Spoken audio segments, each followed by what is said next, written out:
Good. Nice to finally see you. How are you? Hi, so this is Sophia, and you're part of the Wahine Collective.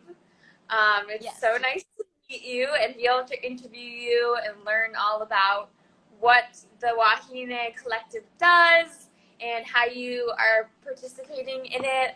Yeah, love to support other women-run businesses, so it's so good to meet you. Thank you, Casey. Thank you. And same goes for you. I've been looking through your Instagram, your past interviews, and I'm just inspired by the Ah, content that has been coming out through your platform. Thank you so much. Yeah, it's my passion. And when, awesome women come together and support each other, you can do anything. So, And amen. okay, so my first question for you is how did you start working with Wahine Collective and what do you do for them exactly? Yeah, great question. So, yeah, actually, my current boss for the nonprofit organization that I worked at, she invited me to join Wahine Collective in the beginning of COVID. So it was around March, April of 2020.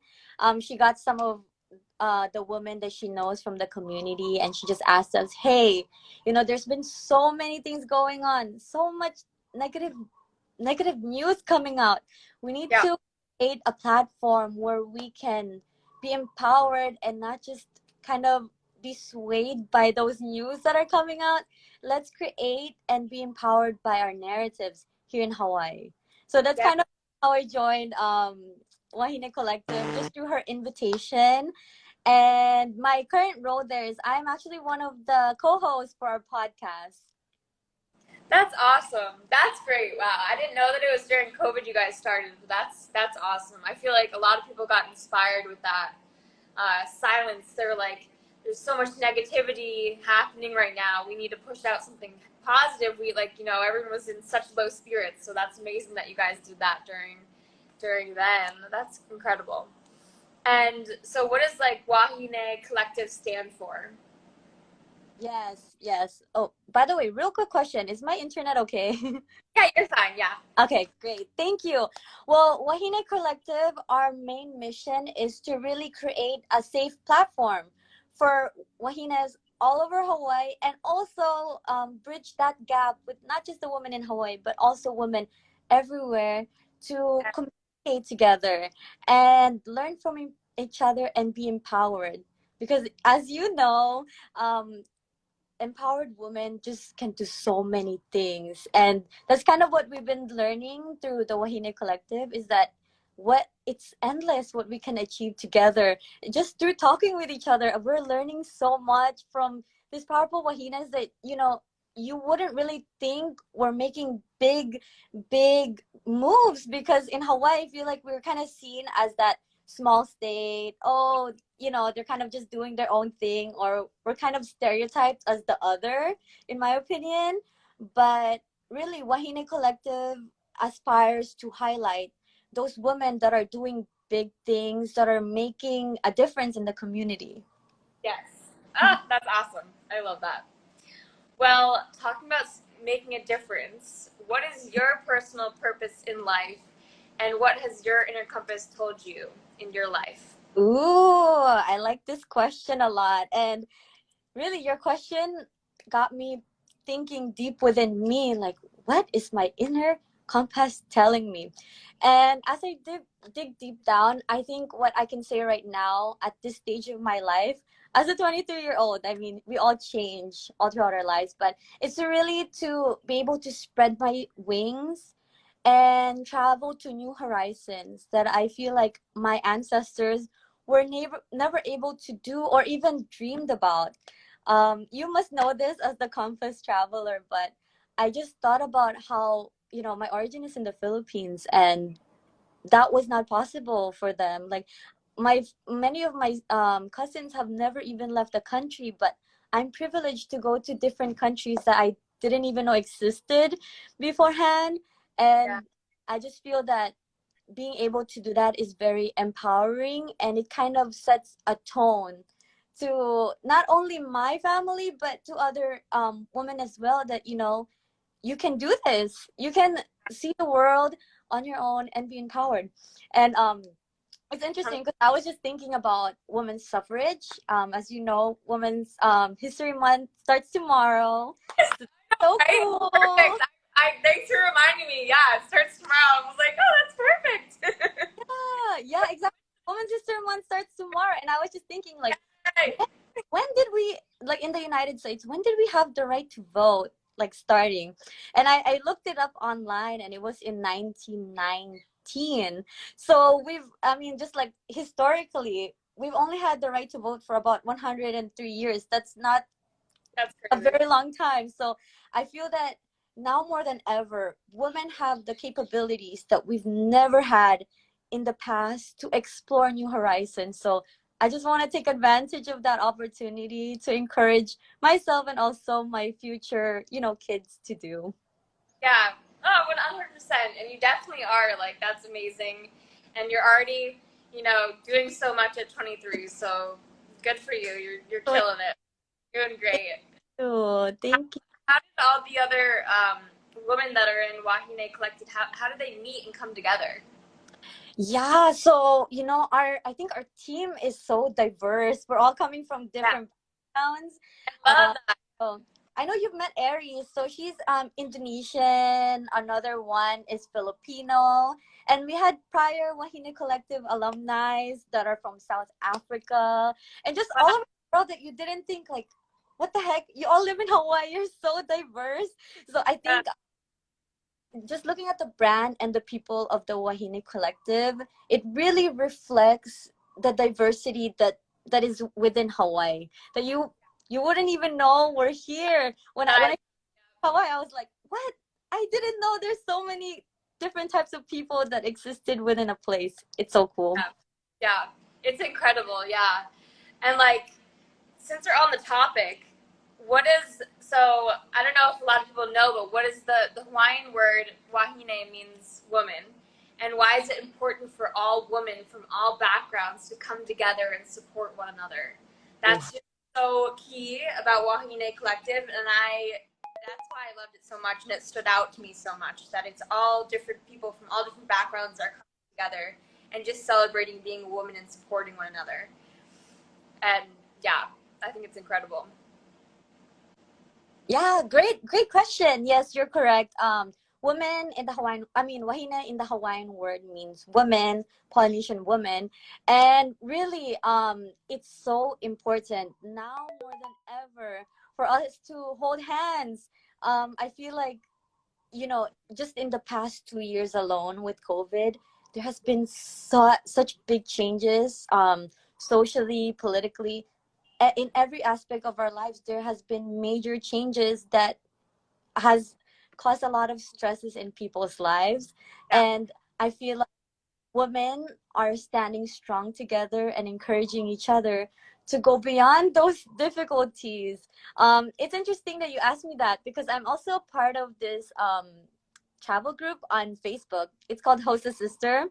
I don't know if you've ever heard about it, but it's kind of maybe like, I'm a part of like women that travel. Like there's so many groups that it's like women that travel and like women supporting women travel. It's so cool. Yeah, they'll like tell each other, "Oh, I'm traveling here. Does anyone want to like meet up or like can I stay at someone's place?" And they're all like here for each other. It's so cool to see it's that.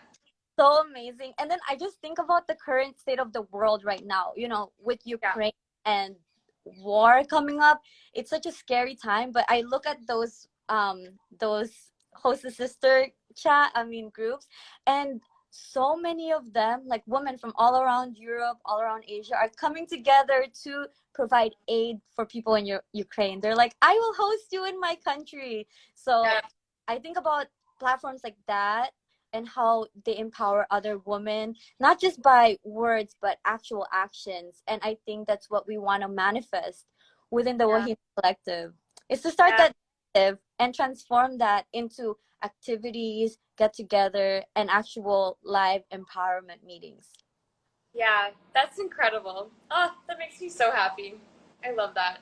Yeah, and also just like when I'm listening to your podcast, I realize it's so cool to talk about just things like you guys talked about, uh, like finding a passion. You also talked about what stresses you out, and like as you guys spoke more and more, you had like very similar things, and you understood each other a lot more, and you kind of like came together on specific topics because you realized how similar people are from like all different backgrounds. At the end of the day, we can really have a lot of similarities too, and really bond over things that are very similar in our life, and be stressing out about the same thing or having anxiety about the same thing, and then like talking about it with other women can be like, oh, I'm not the only one. Like everyone's feeling this way. Like it's really great to have that. Everyone in the world. It's not just, yeah. So it's pretty cool to have that connection. And Yeah. Okay. My second question is, what do you think the world needs more of and less of? another great question to ponder on. What do I think the world needs more of? Definitely on the top of my head, the first word that just comes out is grace. I think that the world needs more grace. Everyone, like I said, is dealing with so many things just within this past 2 weeks. Many people lost their jobs. Many people are transitioning to online schools. So some people are just not equipped to do that.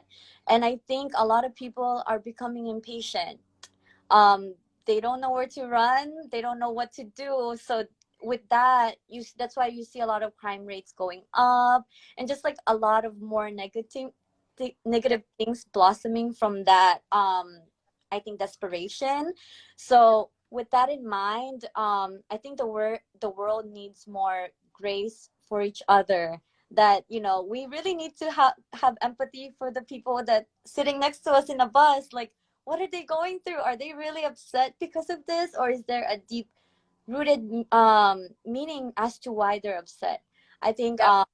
that's just a place that where we could start, is that to think that the world just doesn't revolve around us, and people are not born just to be angry and salty all the time. There's a reason behind it, and with the current state of the world, I think we can be more understanding that some people just have it worse. Yeah. Yeah. That makes me think of um, a story. I have this neighbor that Ooh. um, he he's always sitting out of his house, and he always looks really angry. He never waves. So I would go past him every day, and I'd wave at him. He would never wave back to me. He would just Be like, why are you and, ignoring me? and so I was like, okay, I guess he's just having a bad day. But every time he wouldn't wave back at me, and I was like, okay, well, like, and I didn't get discouraged because I'm like, everyone like has a heart inside. Everyone's soft inside. Like, just because he's Yes. grumpy on the outside doesn't, you don't know what's going on in his life. You don't know what's behind closed doors. You don't know what he's thinking. Amen. You don't know if he's, stressed out and having like something really bad is happening in his life. You have no clue. And more, I would wave at him every day. Like, Oh, you are so persistent. I, Amen. I was very persistent, and I'm like so happy because now he finally waves back at me and he smiles at me, and like I can tell that me waving at him just like makes his day a little bit better. Like that someone like actually like, because he knew that he was like a little bit uh, standoffish at first, but I was persistent, and he knew that like that made him like be like, oh, okay, like this person really is genuine. Like it's not like she's just being weird. Like, and now we like say hi to each other and have conversations, and he like smiles at me while I walk past. I'm like, this is so great. So yeah, it's so cool how you can just make friends with strangers that, I mean, from afar can look scary or look like they're mad, but then once you get to the core of who they really are, they're just hearts, they're souls like everyone else, big Yeah. hearts.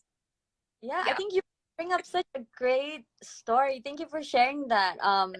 About also your persistence. That I think that scenario really doesn't just reflect something about him, but it reflects something about your character and how you really want to connect with him. Although it seemed a little bit scary at first, like, oh, Yeah.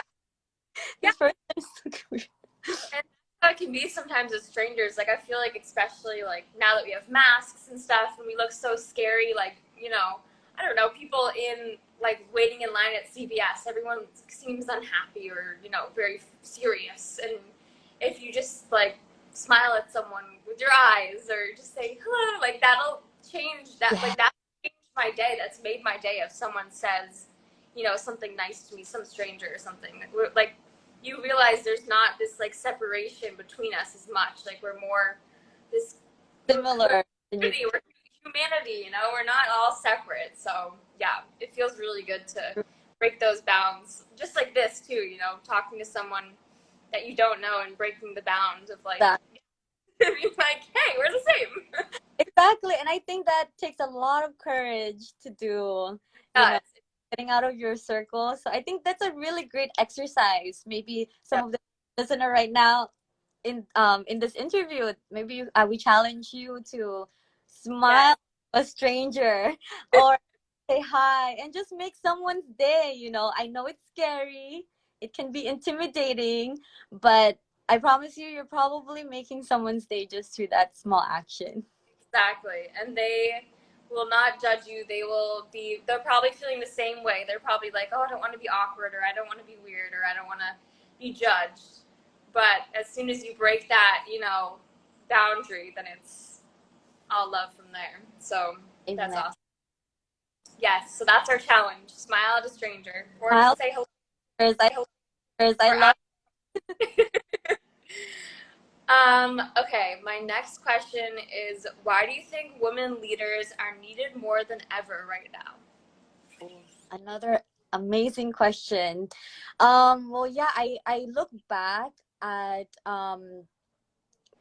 the the date, the year, I mean, of when women were able to vote.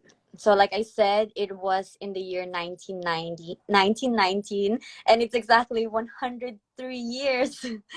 you know, that's only a couple of generations ago from our grandparents. You know what I mean? That's literally like within just a couple of lifespans before us. So I think just within that date, it kind of shows how much we're more capable of. I mean, with only 100 years of being able to vote, you look at the demographic of people going to college. We see more women, succeeding in college, and that's not to say that women empowerment means that we're bashing on men. No, that's not it at all. We're just Yeah, balance we're together. together, and it's also acknowledging that our male counterparts are also in need of healing, just as we do from all that trauma of all that Yeah, shit. Because 100%.